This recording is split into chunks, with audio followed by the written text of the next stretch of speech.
صاحبان اقتدار کو ہم کیا کہیں؟ میں اپنے آپ کو پہلے مجرم تصور کروں، کیوں؟ حکمران یہ تو مثال ہے ملائی کی، عوام مثال ہے دودھ کی، جیسا دودھ ہوگا ویسی ملائی آئے گی۔ آج دودھ کیسا ہے وہ میں اور آپ اچھی طرح جانتے ہیں، تو لہٰذا پھر حکمرانوں کی ان چیزوں پر خفا نہ ہوا کریں۔ ان کے خلاف تو احتجاج ہوگا، میں اپنے خلاف احتجاج کب کروں گا؟ ان کے خلاف تو ریلی نکلے گی، اپنے خلاف ریلی کب نکالوں گا؟ وہ ہمارے باغی ہیں، ہم اللہ کے باغی ہیں، انہوں نے ہمارے لیے بغاوت کے راستے اختیار کیے اور ہم اللہ کی بغاوت کے راستے پہ چل رہے ہیں، تو پھر امن کیسے ہوگا؟ انصاف کیسے ملے گا؟ اقتدار کے اندر عوام دوست لوگ کیسے آئیں گے؟ یہ ہمیشہ خواب رہے گا جو شاید کبھی شرمندہ تعبیر نہ ہو سکے۔ اور خواب شرمندہ تعبیر کب ہوگا؟ کہ جب عملی طور پر کام کرنے والے آئیں گے، کہ جن کا مد نظر رب کا قرآن اور پیغمبر کی سنت ہوگی۔ وہ IMF کے غلام بن کر نہیں آئیں گے، وہ ورلڈ بینک کے سامنے اپنی جبینیں نہیں جھکائیں گے، بلکہ ان کی جبین جھکے گی تو رب کے سامنے۔ جو رب کے سامنے جھکتا ہے وہ کسی کے سامنے نہیں جھکتا۔ آج طالبان نے بغاوت کی ہر نظام سے، آج طالبان نے IMF سے بغاوت کی، ورلڈ بینک سے بغاوت کی، اقوام متحدہ سے بغاوت کی، رب کو رب مانا، اس کے سامنے جھکے۔ اللہ نے ساری طاقتوں کو ان کے سامنے گھٹنے ٹیکنے پر مجبور کر دیا۔ آج افغانستان والوں نے IMF کے پیسے نہیں دینے، ورلڈ بینک کا قرضہ نہیں دینا، وہ روکھی سوکھی بھی کھا لیں گے، لیکن وہ جانتے ہیں کہ اللہ تعالیٰ نے جو عزت رکھی ہے وہ دین میں رکھی ہے، ایمان والوں کے لیے رکھی ہے۔ وَلِلَّهِ الْعِزَّةُ وَلِرَسُولِهِ وَلِلْمُؤْمِنِينَ، عزت دو اللہ کو، اللہ کے محبوب پیغمبر کو، اہل ایمان کو۔ ہاں، لا تتخذوا اليهود والنصارى اولیاء، تمہیں کس نے کہہ دیا کہ یہود و نصارہ تمہارے دوست ہیں؟ رب قرآن میں کہہ رہا ہے لا تتخذوا، نہ دوست بناؤ۔ اللہ کہہ رہا ہے یہود کو دوست نہ بناؤ، یہود کو دوست نہ بناؤ، نصارہ کو دوست نہ بناؤ۔ وَمَن يَتَوَلَّهُم مِّنكُمْ فَإِنَّهُ مِنْهُمْ، جس نے ان کو اپنا دوست بنا لیا وہ انہی میں سے ہو جائے گا۔ اور یاد رکھو اللہ پھر ظالموں کو کبھی ہدایت نہیں دیتا۔ آج ہم یہود و نصارہ کے غلام بن کر، آج IMF کا مطالبہ تھا نا پیٹرول بڑھاؤ، آج ان کے مطالبے پورے ہو رہے ہیں۔ جانے والی حکومت نے معاہدہ کیا، آنے والی حکومت کو پورا تو کرنا تھا، گالی ان کو دیں گالی ان کو دیں، وہ دونوں ایک کشتی کے مسافر ہیں۔ یہ بات یاد رکھیے گا، اگر گاڑی کے ٹائر چاروں پنچر ہوں، گاڑی کی بیٹری بالکل سیز ہو چکی ہو، آپ اعلیٰ سے اعلیٰ ڈرائیور اس کی سیٹ پر بٹھا دیں، کیا وہ گاڑی کو چلا لے گا؟ کوئی بتائیں مجھے۔ چاروں ٹائر پنچر ہیں، انجن فارغ ہے، وہ گاڑی ناکارہ ہے، وہ کھٹارا ہے، بڑے سے بڑا بہترین ڈرائیور گاڑی کی سیٹ پر بٹھا دیں، کیا وہ چلا لے گا؟ آج کا نظام حکومت، اس کے بھی چاروں ٹائر پنچر ہیں۔ آج یہ جمہوری نظام، اس کے چاروں ٹائر پنچر ہیں، اس کا انجن فارغ ہے، یہ ناکارہ اور نکما نظام ہے۔ تم بڑے سے بڑا لیڈر اس نظام میں لے کر آ جاؤ، وہ کبھی اس نظام کو نہیں چلا سکتا۔ جیسے وہ کھٹارا گاڑی کو بڑے سے بڑا ڈرائیور نہیں چلا سکتا، تو اس نظام حکومت کو بڑے سے بڑا لیڈر بھی نہیں چلا سکتا۔ ہاں، جب یہ گاڑی ہٹائیں اور نئی گاڑی لے کر آئیں، پھر گاڑی وہ جو رب کے قرآن کی صورت میں ہو، پیغمبر کی سنت کی صورت میں ہو، حضرات صحابہ کی عملی تصویر کی صورت میں ہو۔ اگر حبشی غلام کو بھی بٹھا دو گے، وہ بھی گاڑی کو بھگا کر نہ جانے کہاں تک لے جائے گا۔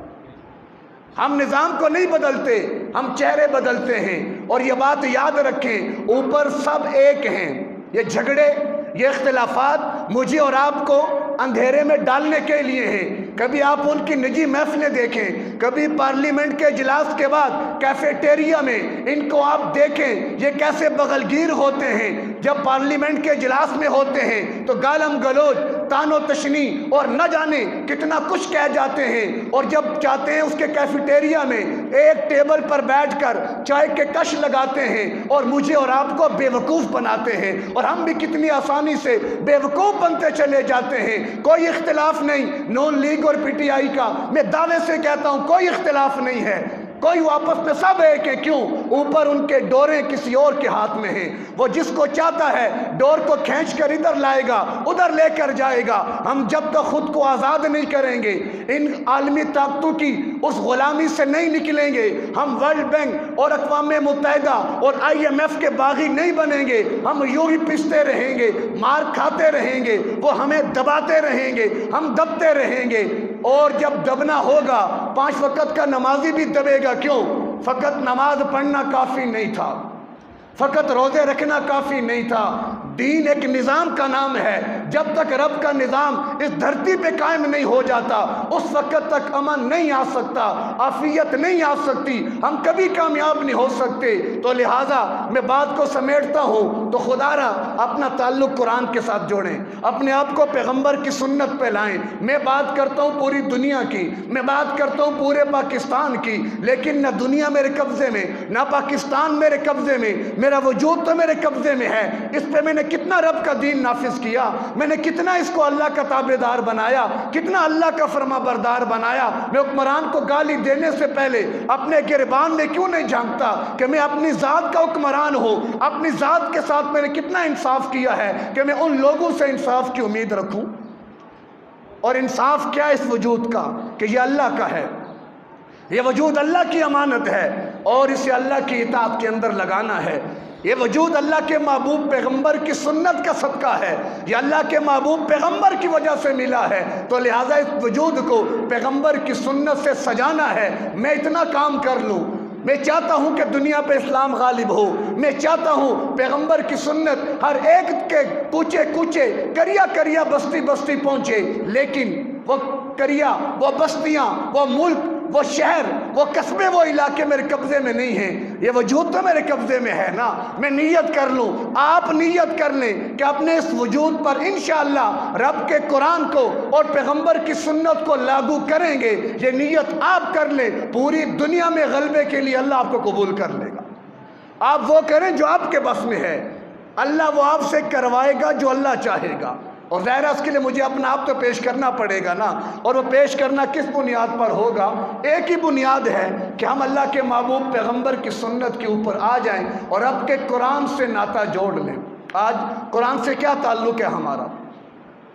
کوئی مر گیا تو مردے بخشوانے کے لیے قرآن پڑھا لو، اشارے ثواب کرنا ہے تو بچے بھیجو جی، ہم نے گھر میں زیادہ ہمارے باپ کا انتقال ہو گیا، 4 بیٹے موجود ہیں، بچے کل سب تم بھیجو۔ اور بچوں کو کیا لگے، ہم بھی مدرسے والے ہیں، ہمیں پتہ ہے کہ ہم کیا پڑھا کرتے تھے، آپ بھی جانتے ہیں کہ مدرسوں سے آنے والے کیا پڑھتے ہیں، لیکن ناک کا مسئلہ ہے، رسم پوری کرنی ہے، چاہ جائے کہ مردے کو ایک لقمے کا ثواب نہیں جاتا۔ جو مروجہ ہم نے یہ جو نظام بنا رکھا ہے نا اصالِ ثواب کا، ایک لقمے کا ثواب نہیں جاتا۔ کیوں؟ ثواب اور ملتا ہے، نیکی ملتی ہے سنت پر عمل کرنے کی، رسم پوری کرنے میں کوئی نیکی نہیں ملتی۔ تو مجھے جب ثواب نہیں ملا تو آگے میں کیا بھیجوں گا؟ یہ تو کیا ہے، دنیا داری ہے، اور دنیا داری کی بنیاد پر ہم لوگ دین کے تقاضے پورے کرنے چاہتے ہیں۔ تو بار کے بعد سے بات دور نکل جائے گی۔ تو قرآن کا بنیادی مقصد کیا تھا؟ اسے پڑھا جائے، اسے صحیح کر کے سیکھا جائے، اس کو عمل میں لایا جائے، پھر اس کو